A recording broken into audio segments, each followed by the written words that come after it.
하나님의 은혜 평강이 우리 모든 성도님들 가정 가운데 임하기를 주님의 이름으로 축원합니다. 이 시간에는 인침과 보증이 되시는 약속의 성령이라는 제목으로 하나님 말씀 선포하도록 하겠습니다. 지난번에 송태근 목사님 오셨을 때 이런 이야기를 하셨습니다. 잠실에 있는 어떤 놀이동산에서 이 섬 쪽으로 넘어갈 때 과거에 있던 이야기예요. 이제 지금처럼 출입 시스템이 잘 되어 있는 게 아니기 때문에 이렇게 팔목에 도장을 찍어주는 게 있었습니다. 이제 그 이야기 하셨는데 제가 그때 거기 있었습니다. 그래서 그 통로를 지나가면서 끝에서 도장을 찍어주는데 이게 신기한 거예요. 보이지 않는 도장입니다. 제 기억에. 그래서 그때 저하고 같이 갔던 우리 중고등부 한 10명 정도였는데 고민을 했어요. 이거 666 아닌가? 이거 찍으면 우리 천국 못 가는 거 아닌가? 그러나 그 놀이동산에 들어가야 됐기 때문에 그냥 가서 찍고 갔던 기억이 납니다. 뭘 말씀드리고 싶은 거냐면 여러분, 그런 도장을 찍었다고 구원받은 백성들이 구원 못 받았을까요? 지금도 이제 여러 그런 주장들을 하는 분들이 있는데 바코드를 받거나 베리칩을 넣거나 그럼 구원 못 받는다, 이런 이야기들은 이제 지금도 합니다. 여러분, 하나님의 구원의 계획과 능력이 그런 작은 칩만 못한 거예요? 이건 하나의 예입니다. 바꿔 표현해 볼까요? 여러분, 내가 오늘 예수님 믿고 구원받았다, 오늘 우리 찬양대 그리스도의 십자가를 고백한 것처럼 그런 감격과 기쁨의 삶을 살다가 내 마음이 불안하거나 내가 신앙생활 똑바로 안 하거나 조금 반항하거나 방황하면 우리의 구원이 취소되는 겁니까? 우리의 선택과 능력이 하나님의 구원 계획보다 더 앞설 수 있는 건가요? 이렇게 질문을 할 수 있습니다. 오늘 에베소서 1장 시작과 함께 바울이 이 한 문장으로, 우리가 오늘 14절까지 읽었는데요, 3절부터 14절까지는 한 문장이에요. 여러분, 우리가 말을 할 때 쉬지도 않고 마침표도 찍지 않고 계속해서 쉼없이 말한다는 건 뭡니까? 너무나 중요한 거예요. 거기에 큰 어떤 감격과 기쁨, 확신이 있는 거죠. 그 핵심이 무엇입니까? 하나님이 우리를 예정하시고 택하시고 아버지의 구원 계획과 아들의 십자가 죽음, 그리고 오늘 이제 본문에 살펴볼 성령의 인도하심을 통해 우리의 구원이 얼마나 확실한가라는 것을 한 문장 안에 담아내고 있습니다. 여러분, 하나님의 구원이라는 것은, 하나님의 구원 계획이라는 것은 작거나 사소하거나 누군가의 방해로 취소되거나 그럴 수 있는 것이 아닙니다. 이 구원의 큰 감격 때문에 오늘 바울은 한 문장 안에 이 모든 것들을 다 쏟아내고 있는 거예요. 제임스 보이스라는 목사님은 하나님의 구원 계획, 성부, 성자, 예정, 양자, 천국, 섭리, 성령에 이르기까지 한 문장 안에 가장 많은 교리를 담고 있다, 이렇게 표현하고 있습니다. 오늘 우리는 이 마지막, 이 한 문장의 마지막 네 구절을 살펴보면서 두 가지 질문과 성령의 역할, 이렇게 세 가지로 오늘 제가 여러분들에게 말씀을 전하고자 합니다. 두 가지 질문이 이렇게 됩니다. 우리는 어떻게 하나님 백성이 되었는가? 그 다음에 또 하나는 왜 하나님의 백성이 되었는가? 앞부분하고 좀 이제 중복될 수 있습니다. 그러나 바울이 강조하기 때문에 우리가 살펴볼 겁니다. 첫 번째 질문이죠. 여러분, 우리는 어떻게 하나님 백성이 되었습니까? 그건 우리가 잘나서도 아니고 훌륭해서도 아니고 어떤 탁월성으로부터 출발하고 있지도 않습니다. 우리 11절 말씀해 보니까요, 모든 일을 그의 뜻의 결정대로 일하시는 이의 계획을 따라, 하나님의 뜻을 따라 우리가 하나님의 자녀가 되었다 하는 것이죠. 물론 우리가 내가 예수님 믿고 구원받았습니다 라고 말하지만 그거는 도구이고 방법이에요. 우리의 구원의 시작은 하나님의 뜻에 있었다는 것이죠. 칼빈은 이것을 하나님의 자유다, 이렇게 말해요. 하나님이 저와 여러분들을 택하신 것은 그의 자유예요. 자유라는 말은 무엇에도 영향을 받지 않는다는 거죠. 우리를 택하실 때 옆에서 누군가가 하나님, 저분 괜찮은 것 같아요, 저분 예쁜 것 같아요, 저분 똑똑하신 것 같아요, 그러니까 그분 구원하시죠, 이런 영향이 일체 없다는 것이죠. 하나님의 자유로운 선택, 하나님의 자유를 따라 저와 여러분들을 택하시고 예정하시고 너는 내 아들이야, 우리 하나님의 자녀로 삼아 주셨다라는 것이죠. 자, 11절의 마지막에 보니까 독특한 표현이 한 가지 있습니다. 우리가 예정을 입어 그 안에서 기업이 되었으니. 자, 이 기업이 뭡니까? 기업. 이제 우리가 마지막 찬송이 나의 영원하신 기업 생명보다 귀하다 이렇게 찬송할 텐데, 기업이 뭡니까? 여러분들의 회사 혹은 여러분들의 자산, 부동산 이런 것들이 다 기업입니다. 그래서 일반적으로 성경에서 말하는 기업은 우리가 상속받게 되는 것, 이 기업이 이제 상속이거든요. 뜻이 상속받게 될 하나님의 나라, 이 천국이라는 것이 우리의 기업이 되는 겁니다. 여러분들이 부모님 잘 만나서 큰 회사 물려받아요. 그럼 그게 기업이 되는 거죠. 저와 여러분들은요, 부모님을 잘 만났어요. 하나님 아버지를, 온 우주의 주인을 아버지로 아주 잘 만났습니다. 입양이 됐어요. 그래서 뭘 물려받는 거예요? 주식회사? 하나님의 나라, 주식회사는 아니겠죠. 하나님의 나라라는 거대한 기업을 물려받는 거죠. 믿으십니까? 우린 천국의 상속자예요. 그게 일반적으로 성경이 말하는 기업의 의미예요. 그런데 여러분, 오늘 우리 본문의 바울은 조금 다르게 표현합니다.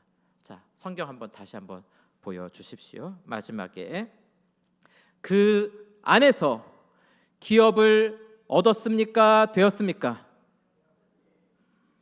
우리가 기업을 얻었다는 게 아니에요. 바울의 표현은 우리가 그 안에서 기업이 되었으니, 하나님 편에서 볼 때 최고의 기업이라는 것은 우주도 하나님의 나라도 천국도 아니에요. 여러분, 하나님 보시기에 최고의 기업은 구원받은 저와 여러분들, 우리가 하나님의 최고의 기업이라고 바울은 강조하며 고백하는 거예요. 이 기업이 되다는 것은 제비를 뽑는다는 뜻이에요. 제비를 뽑아서 내 걸 삼았다, 그런 뜻이거든요. 그러니까 하나님께서 세상 수많은 사람들 가운데 저와 여러분 한 사람을 콕 집어서 택하셨다는 거죠. 그리고 너는 나의 기업이야. 온 우주와도 비교할 수 없고 바꿀 수 없는 최고의 가치는 누구인가? 너다, 이렇게 말씀하고 계시는 겁니다. 왜 그렇습니까? 저와 여러분들의 가치는 어디서 나오는 거예요? 그건 우리의 외적인 데 있지 않습니다. 우리 어떤 내면에 있지 않아요. 우리 속에 있지 않아요. 예수 그리스도의 십자가 죽음으로 우리를 사신 거죠. 상업적 용어라고 말씀드렸죠. 다 이뤘도다라고 말씀하실 때 값을 다 지불했다는 거죠. 오늘 저와 여러분들의 가치라는 것은요, 여러분들의 학벌하고 상관없어요. 그건 우리에게나 중요한 거죠. 재산이 얼마나 있느냐 없냐, 그건 우리한테나 중요한 거예요. 하나님 앞에서 우리가 몇 조가 있든 몇 천조가 있든 그게 무슨 상관입니까? 우리가 똑똑하면 얼마나 똑똑해, 하나님의 아는 지식이 이룰 수 있나요?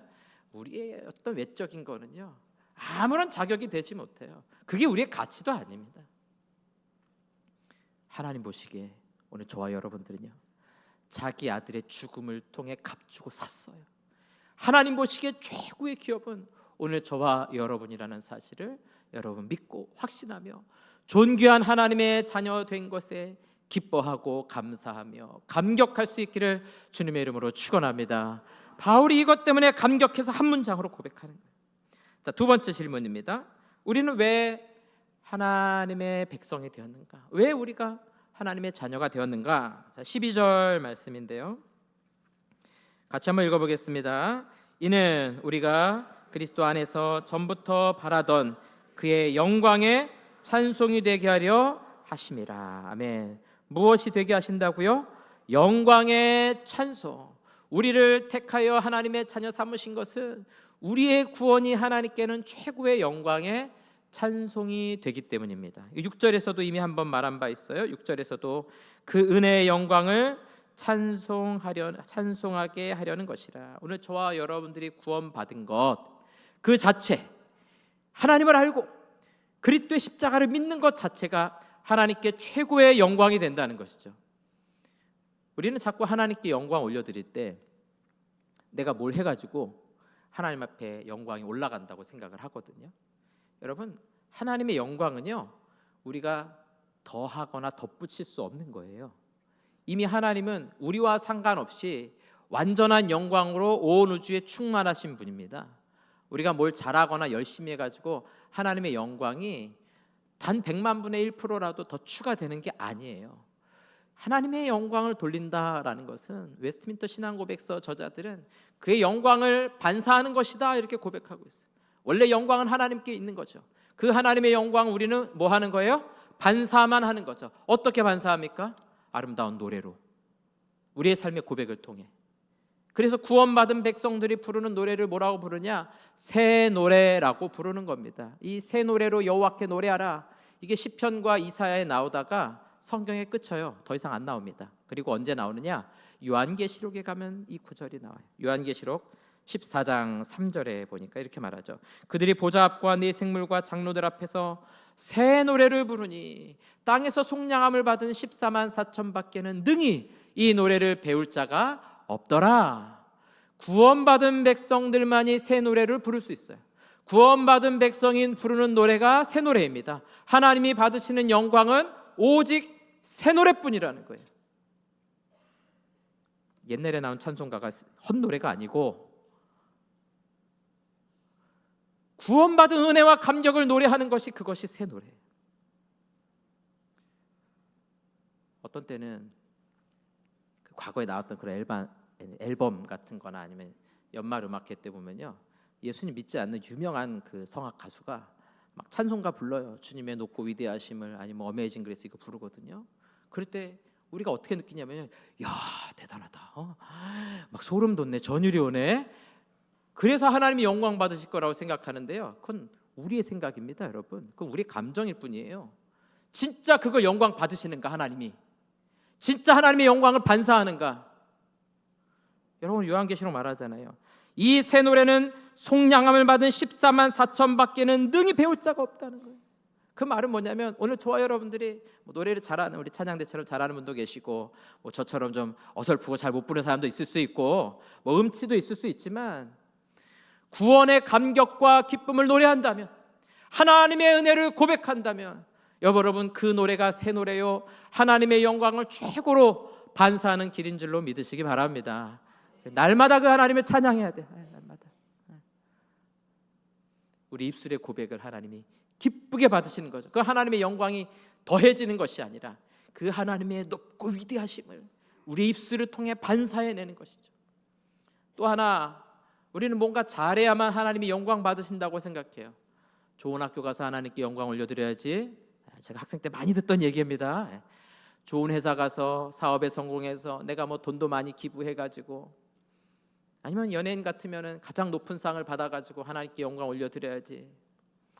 물론 하나님 기뻐하시겠죠. 그럼 여러분, 그렇게 해서 하나님이 영광을 받으실 것 같으면요, 100명 중에 1명만 영광 올려드리고 나머지 99명은 영광을 못 올려드리는 게 되는 거예요. 근데 오늘 본문에 보세요. 어떤 방식으로 하나님이 영광의 찬송을 받으시는가? 오늘 저와 여러분의 삶에 구원받고 속량함을 받은 백성의 삶, 여러분들이 내일 출근해서 학교 가서 생활할 때, 직장 생활할 때, 사람 만날 때 구원받은 은혜와 감격을 가지고 살아간다면, 저와 여러분의 삶을 통해 하나님은 최고의 영광과 찬양을 받으실 줄로 믿습니다. 우리의 삶 전체가 하나님의 영광을 반사하는 삶이 돼야 되는 것이죠. 오늘 바울의 고백입니다. 이 마지막 고백을 마치면서 그 하나님의 영광, 하나님의 위대하심, 우리를 구원하신 놀라운 사실에 감격하며 기뻐하며 고백하고 있는 것이죠. 여러분이 두 가지 질문에 대해서 살펴보았습니다.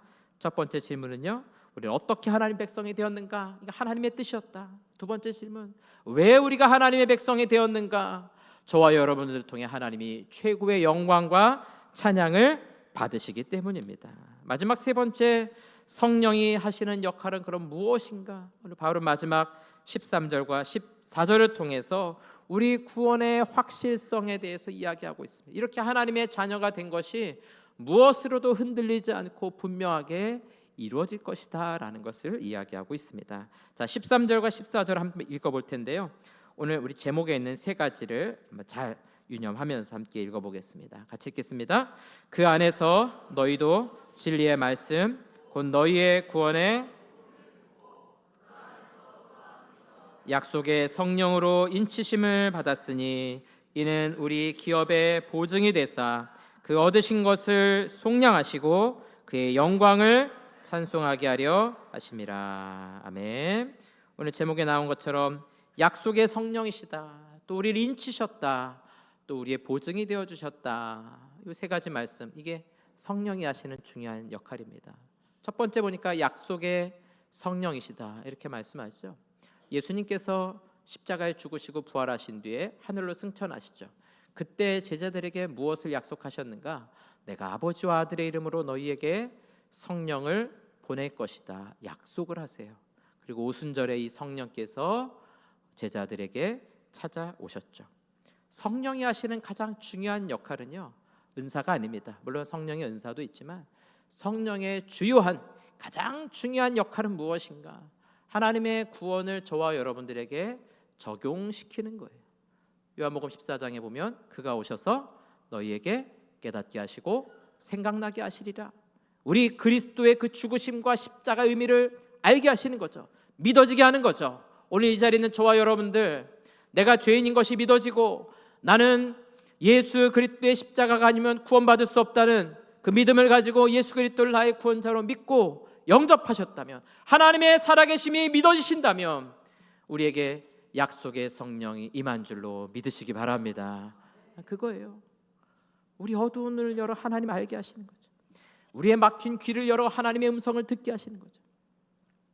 함께 이 자리에 있어도요, 성령이 임하지 않은 사람은요, 하나님 볼 수 없고 하나님 말씀 들리지 않습니다. 여러분, 똑같이 이해하고 들어도요, 그 가운데 계시의 말씀을 깨닫지 못하는 거죠.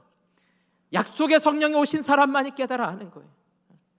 오늘 저와 여러분들에게 그런 눈이 열리고 귀가 열려졌다면 여러분 감사하시고 감격하시기 바랍니다. 이것이 하나님의 은혜예요. 성령을 우리에게 부어주셨다라는, 보내주셨다라는 결과라는 것이죠.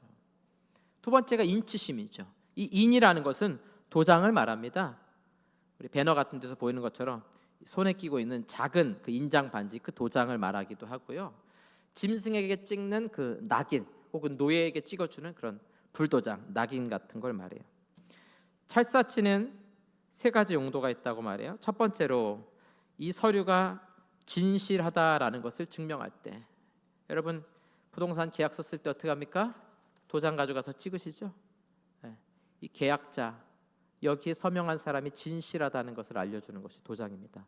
더 중요한 서류는 인감 도장 찍죠. 그럼 어떻게 합니까? 대조까지 다 해요. 지금도 대조하는지 컴퓨터로 하겠죠. 이게 진짜인가? 여러분, 성령께서 우리에게 인치셨다는 거예요. 뭐 눈에 보이는 도장이 아닙니다. 뭐 바코드 찍어가지고 그게 진짜 아니냐, 그런 게 아니에요. 그건 아주 유아기적인 생각입니다. 여러분, 성령의 인이 보입니까? 성령께서 우리에게 도장을 찍으셨다는 건 뭐냐면 이 사람은 진짜 하나님의 백성이다 하는 거예요. 오늘 이 자리에 있는 저와 여러분들은 성령이 도장을 찍어주셔서 진짜 하나님의 백성이다. 누가 보증한다는 거예요? 성령께서 보증하고 담보하신다는 겁니다. 두 번째 기능은요, 누구의 소유인지 알려줄 때 인친다는 거죠. 이제 노예라든가 짐승이라든가, 뭐 지금도 아마 도축장 같은 데 하면 그렇게 하겠죠. 불도장 같은 걸 딱 찍어서 이게 뭐 강원도 평창 누구의 집에서 기른 소다, 뭐 그렇게 할 거 아니에요? 아니면 옛날 영화 같은 거 보면, 글래디에이터 같은 거 보면 이 노예들의 몸에다가 문신을 새기잖아요. 그거 왜 새깁니까? 누구의 소유다 이거예요. 도망 못 가게 하는 것이죠. 여러분, 저와 여러분들에게 성령의 도장을 찍어주셨다는 건요, 누구의 소유인가를 알려주는 거예요. 누구의 소유겠어요? 하나님의 소유라는 거죠. 오늘 저와 여러분들은 하나님의 소유예요. 여러분, 이게 얼마나 놀라우냐면요, 내 소유가 있잖아요. 뭐 예를 들어서 이 컵이 제 건 아니지만 내 소유다 그러면요, 다른 사람이 와서 이거 함부로 합니까? 높은 사람의 소유물 함부로 건드려요, 여러분? 군대에서요, 우리 고참이 막 작업하는데 먹다 남은 캔커피가 여기 있었어요. 제가 분위기 파악 못하고 가가지고 그 캔커피 마시려고 했다가요, 큰일 날 뻔했습니다. 아주 그냥 큰일 날 뻔했어요. 그 캔커피 그거 하나 뭐라고요? 500원짜리 그 캔커피 하나가 뭐라고요? 그런데 누구의 소유냐에 따라 달라지는 거예요. 여러분, 저와 여러분이 이 땅을 살아갈 동안 마귀가 우리를 유혹해서 넘어뜨릴 수 있을까요? 우리 눈에는 미혹당하는 것처럼 보이고 실패하고 때론 힘든 것처럼 보이지만요, 하나님이 우리를 자기 소유 삼아주셨어요. 마귀가 우리를 건드릴 때 하나님이 가만 계실까요? 사랑하는 성도 여러분, 하나님의 소유라는 것은 그의 보호하심에 대한 약속이 있는 겁니다. 누가 우리를 대적하리요? 바울이 로마서 8장에서 왜 그 말 합니까? 주가 우리를 위하시면 누가 우리를 대적하리요? 오늘 저와 여러분들은 그리스도의 피로 값주고 산 그 귀한 값을 지불하고 하나님의 소유를 삼아 주셨어요. 존귀한 하나님의 자녀요 소유가 되었다는 사실을 믿고 확신하시기를 주님의 이름으로 축원합니다. 인치심의 세 번째 기능은 뭐냐면요, 확실하고 안전하게 보호하기 위해서예요. 보호하기 위해서. 이제 몇 주 전에 제가 추천서를 하나 이렇게 써줄 기회가 있었는데, 거기 추천서를 어떻게 쓰라고 돼 있냐면은, 중요한 추천서는 항상 그렇게 합니다. 써서 봉투 안에 넣고 반드시 추천인의 도장과 함께 인봉하라는 거예요. 그래서 서류를 넣고, 이거 못 보게 한다는 거죠. 왜냐면 이 추천서를 내는 사람이 자기가 뜯어가지고 조작하거나 위조하지 못하게 하는 거죠. 그래서 봉투 안에 넣고 봉투를 풀로 붙이고 거기다가 제 도장을 딱 찍고 더 안전하게 테이프로 딱 붙여버리는 거죠. 그 위조 못하죠. 테이프를 뜯으면 흔적이 남을 것이고 잘못하면 도장의 위치가 안 맞을 것이고, 보호하는 역할인 거죠. 요한계시록에 보니까요 이렇게 말합니다. 요한계시록 9장 4절인데요. 그들에게 이르시되 땅의 풀이나 푸른 것이나 각종 수목은 해하지 말고 오직 이마에 인침을 받지 아니한 사람들만 해하라. 우리는 요한계시록 읽으면서 하나님의 백성들이 고난당하고 환난당하는 생각만 많이 생각하거든요. 그런 마음만 항상 가져요. 그런데 여러분, 이번에 새벽에 요한계시록 보면서 느낀 거지만, 오히려 성령의 인침 받은 사람은요 천사들이 적극 보호합니다. 적극 보호. 오늘 말씀은 그렇잖아요. 인침 받지 아니한, 하나님의 택함 받지 아니한 자들만 해하라. 악한 영을 통해 하는 일들이 아닙니까? 오늘 저와 여러분들은요, 하나님께서 성령의 인침 받은 사람들, 천사들을 보내셔가지고 적극 보호해라. 적극 보호해라. 위험과 시기와 시험과 환란이 있을 때 내 백성들 환란 가운데 지키라 이거죠. 지키라. 천사들을 통해 지키라 하는 것이죠. 사랑하는 성도 여러분, 우리 구원의 확실성은요, 이 땅에 살아갈 동안 우리가 구원에서 흔들리지 않게 된다는 것, 동시에 주님이 우리와 동행해 주셔서 어떠한 시험과 어려움과 또 환난 가운데도 보호해 주심을 약속하고 있습니다. 오늘 이 자리는 저와 여러분 한 사람 한 사람이 성령의 인침받은 하나님의 백성이요 안전하게 보호받을 것을 믿고 확신하시기를 주님의 이름으로 축원합니다. 마지막 성령의 세 번째 역할은요, 보증입니다. 보증. 여기서 우리가 보증금 이렇게 생각하는데, 여러분 성경에 보시면 여기 각주가 달려있는 경우가 많을 겁니다. 각주가 뭐라고 달려있느냐, 보증금이다 이렇게 달려있는데요, 사실은 더 정확하게 말하면 이거는 계약금입니다. 계약금. 계약을 할 때 첫 번째 넣는 돈이 있죠. 예를 들어서 전체 금액의 10분의 1을 계약금으로 넣지 않습니까? 보통 그럴 때 그 첫 번째 넣는 돈, 그게 오늘 이 성경에 나오는 기업의 보증, 이 보증금이라는 단어예요. 여러분, 계약을 하면 언제부터 효력이 발생합니까? 사인하고 계약금을 넣는 순간부터 효력이 발생하는 거예요. 그러면 우리에게 이 계약금, 구원의 계약금은 무엇인가? 그게 성령이시라는 거예요. 성령이 우리 속에 들어온 순간부터 하나님의 자녀라는 확신, 그리고 천국에 이를 때까지 우리를 보호하시고 인도하심에 대한 효력이 나타난다는 거죠. 주님이 오시는 날에, 천국에 들어가는 날에 이 잔금이 치러지는 것처럼 우리의 구원이 완성될 거 아니에요? 여러분, 이 땅을 살아갈 동안에 하나님 보이지 않아요. 그렇죠? 천국 보입니까? 안 보여요. 성령의 인도하심 보입니까? 안 보이죠. 그러면 우리가 이 험한 세상을 어떻게 살아가야 됩니까? 의심하고 믿음이 흔들리는 세상 어떻게 살아가야 돼요? 우리에게는 흔들리지 않을 자격도 없고 힘도 없습니다. 여러분, 우리 감정 흔들리잖아요.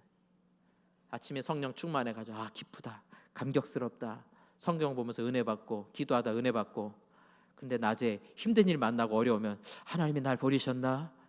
그게 우리예요. 그래서 성령께서 계약금으로 우리 가운데 찾아오신 거예요. 여러분, 집 매매하든 전세하든 계약하든 그 집이 내 손에 안 들어와도요, 계약서 보고 계약금이 내 속에 들어오든 상대방에게 넣어 주었든 계약이 이루어지고 계약금이 오가는 순간에 이 계약은 확실하게 체결되었구나, 그렇게 확신하는 것이죠. 우리 구원의 확신도 거기 있어요. 우리 감정에 있지 않아요. 우리 삶의 형편에 있지 않아요. 성령이 담보하고 계시는 거예요. 오늘 저와 여러분들에게 임한 성령이 우리의 구원을 확실하게 담보하고 있다는 사실을 믿음으로 고백하시기를 주님의 이름으로 축원합니다. 자, 여러분 이제 이 3절에서 14절 말씀을 마무리하면서 우리 마지막 하나님의 찬양을 볼 텐데요. 바울은 여러분 성경의 3절에 보시면 이렇게 시작하죠. 찬송하리로다. 그리고 이 긴 한 문장을 마무리하면서 마지막 14절에 그의 영광을 찬송하게 하려 하심이라. 찬송으로 시작하고 찬송으로 마무리해요. 왜 그렇습니까? 하나님의 구원 계획과 그의 위대하심, 나를 대신하여 십자가에 못 박혀 죽으신 예수 그리스도, 그분의 구원 사역을 우리가 믿는 순간에 우리 입술에서는 찬송이 흘러나오게 돼 있습니다. 그 말은 뭐냐면요, 이 땅을 살아갈 동안 어렵고 힘든 일이 있어도 우리는 찬송하며 이겨나가는 것입니다. 하나님이 우리를 구원하시고 이 구원을 완성하실 것이기 때문에 우리 주님 앞에 서는 그날까지 성령과 동행하며 하나님의 인도하심 따라가며 찬송하며 믿음으로 승리하는 우리 모든 성도들 될 수 있기를 주님의 이름으로 축원합니다.